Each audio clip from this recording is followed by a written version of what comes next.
Hi, welcome back.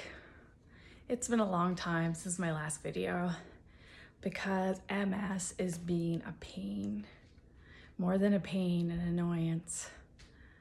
Not enough energy to make videos or do anything other than lay in bed. But I'm back. This week I'm interviewing Christina Giffen from the Trans-Canada Trail. We discuss the new accessibility program that the Trans-Canada Trail has going on in partnership with AccessNow, where they're having people with disabilities assist them in mapping the trail to make it more accessible.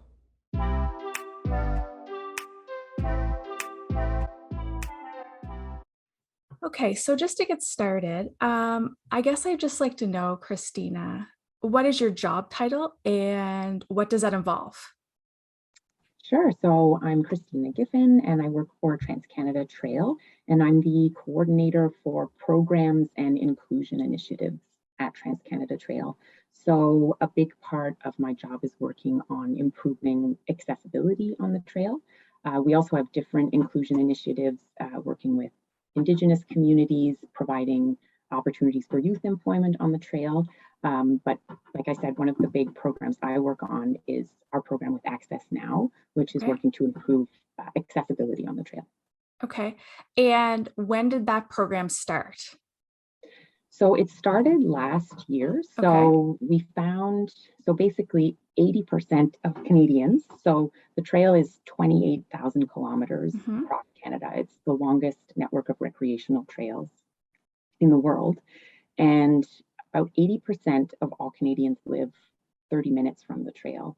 And we found during COVID, there's been a huge increase in the amount of trail use. It's up like 40%. Yeah.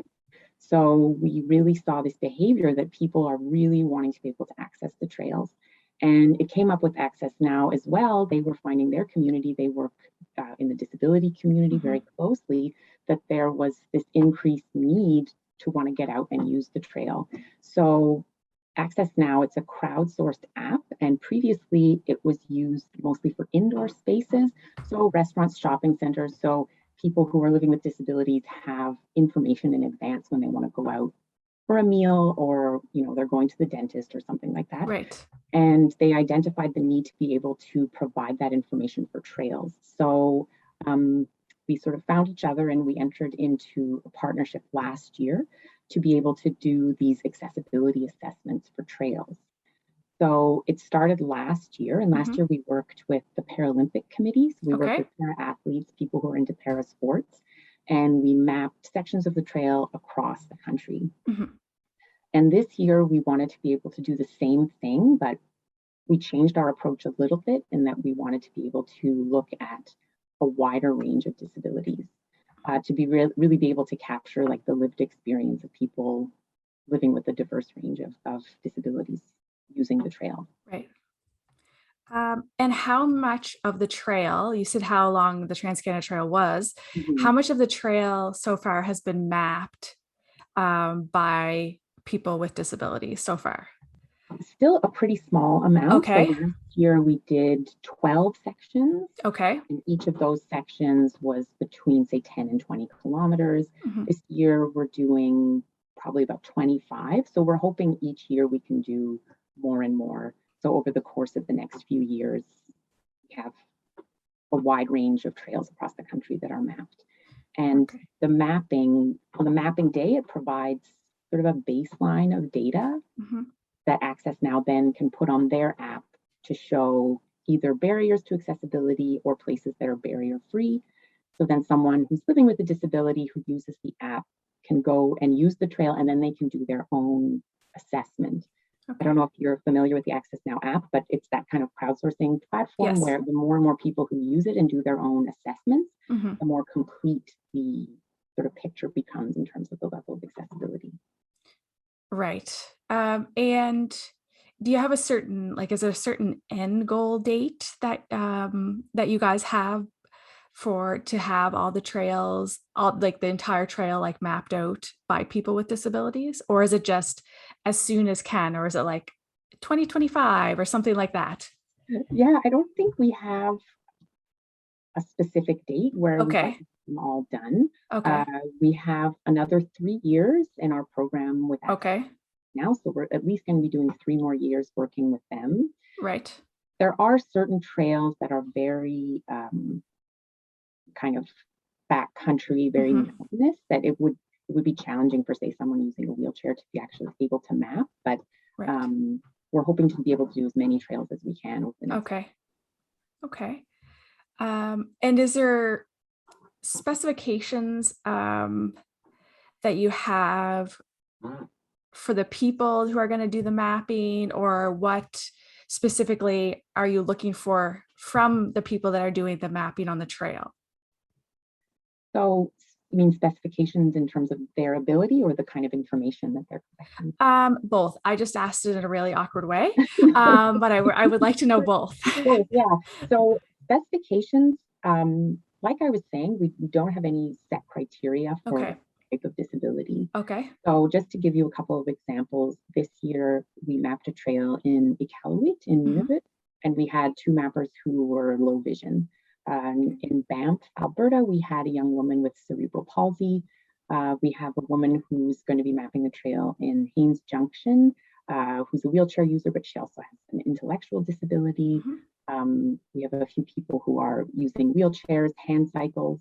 So there's really no fixed criteria for the type of disability, because we want to be able to capture and get the perspective of as many different types of people as possible. Right. In terms of what they actually do when they go out on the trail, we find a guide, someone to be able to go with them, to provide support if they need it.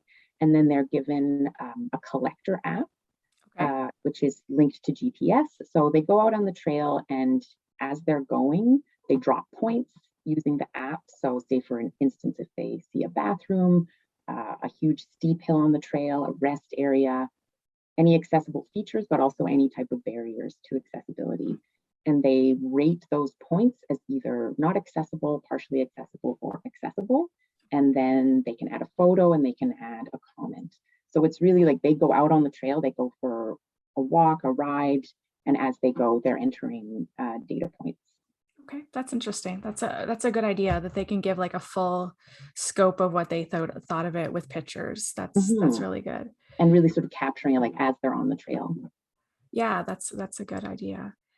Is this the first project that TransCanada Trail has done with AccessNow, or have you done things in the past with them?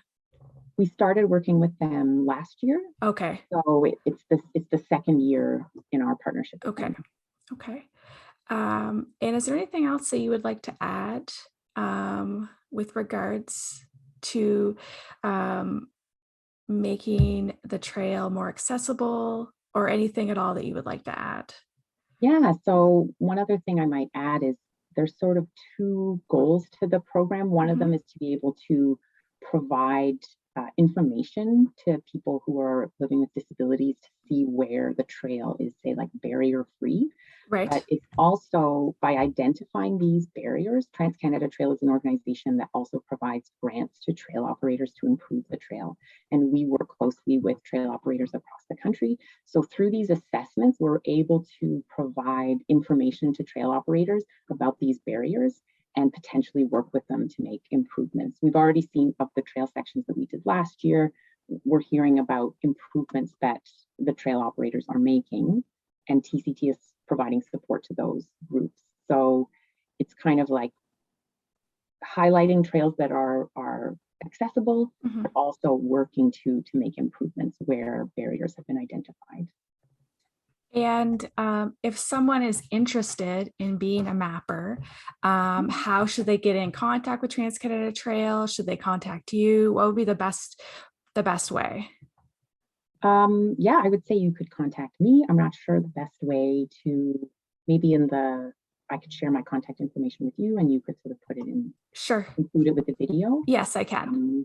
Yeah, so we sort of have our locations fixed for this year. Okay. We're still looking for mappers in a few places. Right. But absolutely, if people want to get in touch with me, and if we can't find a location for this year, like I said, it's going to be ongoing for the next 3 years. Right. So yeah, if you have mappers in your network who want to participate, we can definitely look to see how they can be involved for sure.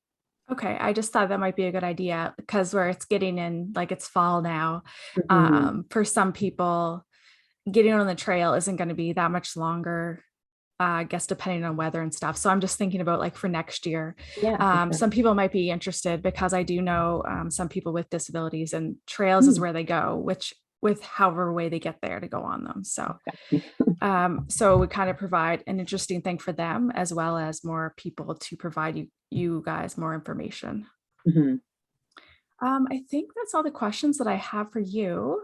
Okay. I've gone I'll also through. just mention another program we have going up now Okay. right now is called the Great Canadian Hike. Okay. We started it last year, and it's just a program for people. You can look it up on our website, the Great Canadian Hike, and it's a program to encourage people to get out on the trail. And you can register online and log the number of hours and time you spend out on the trail. Okay. It's just sort of like a big, collective effort for Canadians to like get out and use the trail. Mhm. And that's definitely been increased due to COVID. I know myself, there's a few days during when we were in lockdown in my province. So we just wanted to get out and go for a walk outside. Well, you couldn't even get close to some of the popular trails because so many people were there. And it was quite amazing just the amount of people that were out Mhm. because they couldn't do anything else. But it was a good thing because we were actually getting outside and doing exercise. So Yeah. COVID's not fun, but I think people took up new hobbies that involved Sure. getting outside, which was nice to see. Yeah, getting outside. People do a lot of like baking and cooking, and then they want to like get out Yeah, that's right. from all Exactly. from all the bread. Exactly. Yeah, that's right. And that definitely happened with a lot of people, or binge eating candies and things like that because you're stuck in your house for longer than you have in a long time. Yeah, exactly. Brilliant. Exactly. I think that's everything that I want to ask you. Thank you so much for Oh, you're agreeing to this welcome. interview. Thanks so much for watching. I'll see you next time. Bye.